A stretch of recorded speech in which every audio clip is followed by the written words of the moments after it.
Hello friends, cooking വ്ളോഗ്സിലേക്ക് എല്ലാ കൂട്ടുകാർക്കും സ്വാഗതം. അപ്പോൾ ഇന്നത്തെ വീഡിയോയിൽ പറയാൻ പോകുന്നത് നമുക്ക് എങ്ങനെ മുരിച്ചിലുള്ള പഴംപൊരി ഉണ്ടാക്കാമെന്നുള്ള റെസിപ്പിയാണ് കേട്ടോ. അപ്പോൾ എല്ലാവരും സ്കിപ്പ് ചെയ്യാണ്ട് കാണണം, സപ്പോർട്ട് ചെയ്യണം. അപ്പോൾ നമുക്ക് വീഡിയോയിലേക്ക് പോകാം. അപ്പോൾ നമുക്ക് പഴംപൊരി ഉണ്ടാക്കാൻ ആവശ്യമായിട്ടുള്ള മൈദ എടുക്കുക. അതിലേക്ക് ഒരു കയ്യിൽ അരിപ്പൊടി എടുക്കുക. അരിപ്പൊടി ഇട്ടതിന് ശേഷം അതിലേക്ക് കുറച്ച് മഞ്ഞൾപ്പൊടി. ഇത് ഇഷ്ടമുണ്ടെങ്കിൽ മാത്രം മഞ്ഞൾപ്പൊടി ഇട്ടാൽ മതി കേട്ടോ, അല്ലെങ്കിൽ മഞ്ഞൾപ്പൊടി ഇടണ്ട. പിന്നെ ഞാൻ ഇവിടെ മഞ്ഞൾപ്പൊടി ഇടുന്നുണ്ട്, പിള്ളേർക്കൊക്കെ അത് കളർ ഇഷ്ടമായ കാരണം കൊണ്ട്.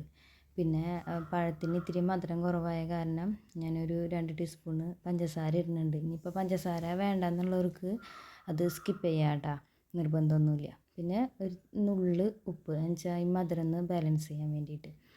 അങ്ങനെ ഇതെല്ലാം കൂടെ കൂട്ടി ഒന്ന് കൈ കൊണ്ട് നമ്മളൊന്ന് ഇളക്കി കൊടുക്കുക. ഇളക്കി കൊടുത്തതിന് ശേഷം നമ്മൾ അതിലേക്ക് കുറച്ച് വെള്ളം ഒഴിച്ചിട്ട് ആദ്യം ഒന്ന് അതിനൊന്ന് മിക്സാക്കി എടുക്കണം.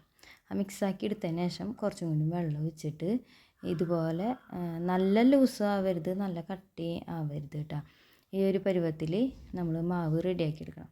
ആ മാവ് റെഡിയാക്കി എടുത്തതിന് ശേഷം നമ്മൾ എന്ത് ചെയ്യണം, പാൻ വെച്ചിട്ട് ആവശ്യത്തിനുള്ള വെളിച്ചെണ്ണ ഒഴിച്ച് കൊടുക്കുക.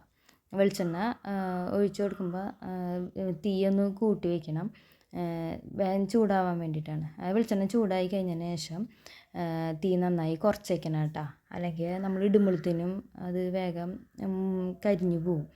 അപ്പോൾ വെളിച്ചെണ്ണ നന്നായി ചൂടായതിനു ശേഷം തീ നന്നായി കുറച്ച് വെച്ചിട്ട് വേണം നമ്മൾ പഴം മുറിച്ചത് ഈ മാവിലേക്ക് മുക്കിയിട്ട് ഓരോന്നോരോന്നായിട്ട് നമുക്ക് വെളിച്ചെണ്ണയിൽ ഇട്ട് കൊടുക്കാം കേട്ടോ. അപ്പോൾ കൈ പൊള്ളാണ്ടൊക്കെ സൂക്ഷിച്ച് വേണം ചെയ്യാനായിട്ട്. അപ്പോൾ അങ്ങനെ നമ്മൾ ആവശ്യത്തിന് പഴം മാവിലാക്കിയിട്ടുള്ളത് നമ്മൾ ചീഞ്ചട്ടിയിൽ വെച്ചിട്ടുണ്ട്. ഇനി അത് ആ ഒരു സൈഡ് മൂത്ത് വന്നിട്ടുണ്ട്. അപ്പോൾ ഇനി നമ്മളതിനെ തിരിച്ചിടണം കേട്ടോ. അങ്ങനെ നമ്മൾ തിരിച്ചൊക്കെ ഇട്ട് കൊടുത്തു. അപ്പോൾ മേലേക്ക് വെളിച്ചെണ്ണ കാവാണ്ട് എല്ലാവരും ശ്രദ്ധിക്കണം കേട്ടോ, ശ്രദ്ധിച്ച് വേണം ചെയ്യാനായിട്ട്. അപ്പോൾ നമ്മൾ അപ്പുറത്തെ സൈഡ് മറിച്ചിട്ടു. അതിനെന്താ 2 ഭാഗവും നന്നായി വെന്ത് വന്നിട്ടുണ്ട്. ഇനി നമുക്ക് അത് മാറ്റി വയ്ക്കാം. മക്കളൊക്കെ തീൻ്റെ അടുത്ത് നിന്നൊക്കെ മാറ്റി നിർത്തണം കേട്ടോ, ചിലപ്പോൾ പൊട്ടിത്തെറിക്കണ പോലെയൊക്കെ വരും വെളിച്ചെണ്ണ. അപ്പോൾ മക്കളൊക്കെ ഒന്ന് നീക്കി നിർത്തുക. അങ്ങനെ നമ്മൾ പഴം റെഡി ആയതിനു ശേഷം നമ്മളത് വാരി വെളിച്ചെണ്ണയൊക്കെ വാർന്നിട്ട് നമ്മൾ പാത്രത്തിലേക്ക് വയ്ക്കുന്നുണ്ട്. അതിന് വെച്ചതിന് ശേഷം നമ്മൾ ഒരു പടവും കൂടി പഴം വെളിച്ചെണ്ണയിലേക്ക് ഇടുന്നുണ്ട് കേട്ടോ.